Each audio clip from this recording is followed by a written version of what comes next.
Hey guys, welcome back to Clownfish TV. This is Neon. I am here with Geeky Sparkles. Hello. And Comic-Con at Home was declared a failure. Now this is last year's headline.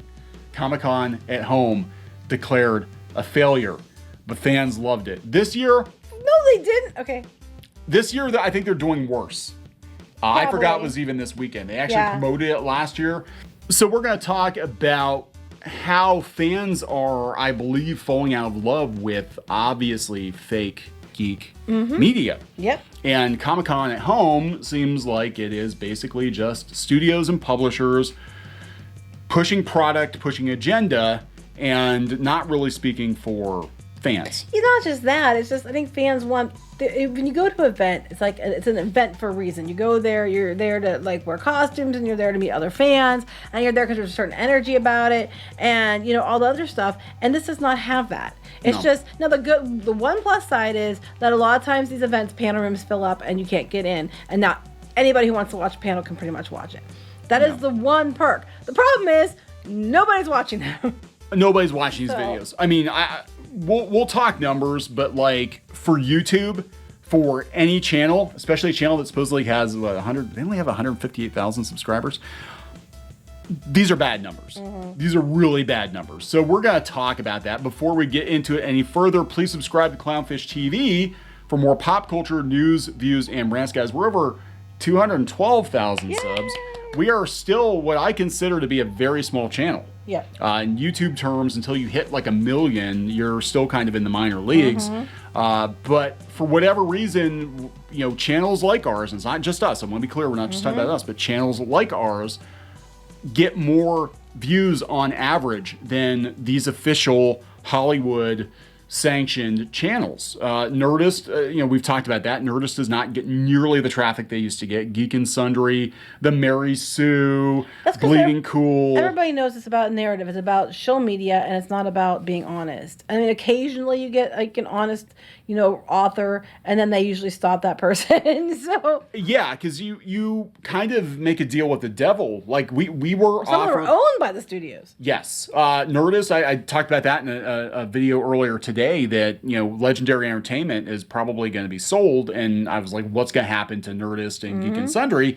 And I still think Nerdist was ground zero for a lot of the fake Hollywood, you know, fake geek crap that we're seeing going on right now in fandom, where Hollywood invaded geek spaces and decided they were going to market heavier to geeks. And I said they invaded geek spaces and decided they were the ones going to tell everybody what to like and what not to like and to take over. Yeah, they pushed us out of our own lunch table. You know, and we had the shitty lunch table to begin with, and it's like the jocks wouldn't let you sit with them, so you go find your own lunch table, and then they come over to your lunch table, push you out of that lunch table, and take that one too. And it's like a lot of these media outlets now are just activist sites. Yeah, and a lot of these panels are activist panels, and they're just not very interesting, and it's not going very well. And I'm at a loss because I'm like, Comic-Con International should be doing better than this. Like, do you not have any marketing budget? Like, most people forgot it was even this weekend. Yeah, I did. I totally forgot. I was like, oh yeah, well, we had a lot going on. We had a lot going on. We had a rough weekend, but not as rough as some people. Anyway, we'll talk about that. Before we talk about that any further, though, Bubbly Steve. Oh, yeah. Bubbly Steve is available. You can pre-order Bubbly Steve. He's a 15-inch plushie. It's 15 inches of fishy fun. You can go shopclownfish.com. And we also have some Shadowbinders books on there if you want to pick those up. We've been selling a shit ton of these books. We have. I mean, every day. And they're coming eventually.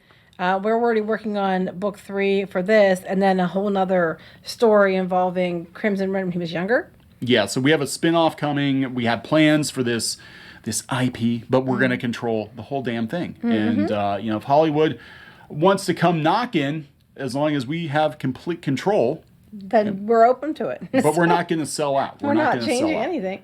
We're not going to sell out. So anyway, yeah, looking at this is sad. Look at these views. Well, okay, The Walking Dead, an hour ago, 2.7 thousand. That's for The Walking Dead. But then you got like Diamond, 101. Voiceover Superstars in the Animation, 93. Now, these only been up for an hour. But still. Oh, another Walking Dead got 7.3 thousand views.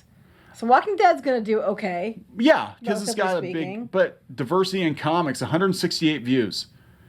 Hot Wheels, storytelling through music. I mean, this is like. These are panels that, a lot of these panels aren't ones that are going to draw. This isn't Hall H, But still, if people are actually attending, quote unquote, attending Comic-Con International, they're going to be watching these panels. And this shows me nobody's watching this. Nobody's watching.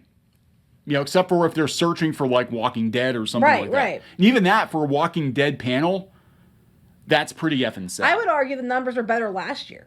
Yeah, they were. They definitely were better last year. So, I mean, it got worse. What else? Is there anything that did good? Okay, but, did well. Okay, we have Robert Kirkman didn't do bad. TV Guide. Well, again, Robert Kirkman. Oh, here, 34,000 views. Disney Television. Amphibia. Because people like Amphibia. Yep, there we go. That's why. They like that show. It's a really popular show. That one did okay. But in compare for every Amphibia, there's like 100 views, others. 200 views. I mean, this is a DC one. Truth, Justice, and a Better DC Future.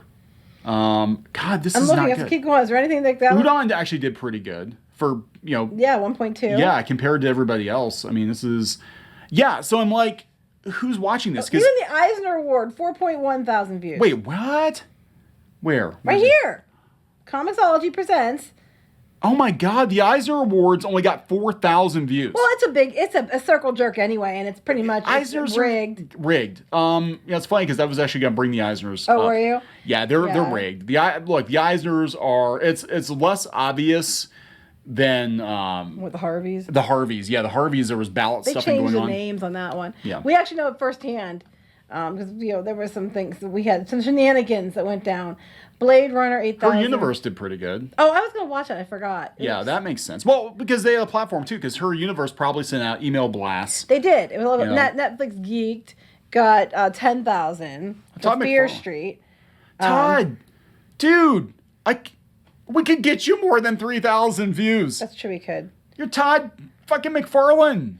Rick and Morty only got 4.7 thousand. What? These are official panels. 5.5 for Batman: The Long Halloween Part 2.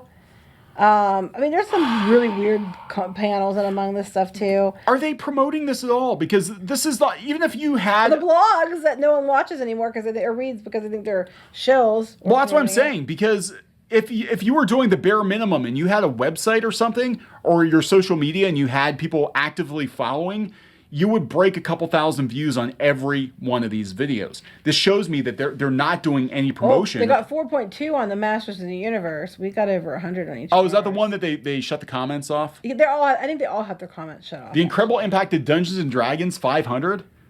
Usagi Yojimbo, Stan Sakai, he got 6,000.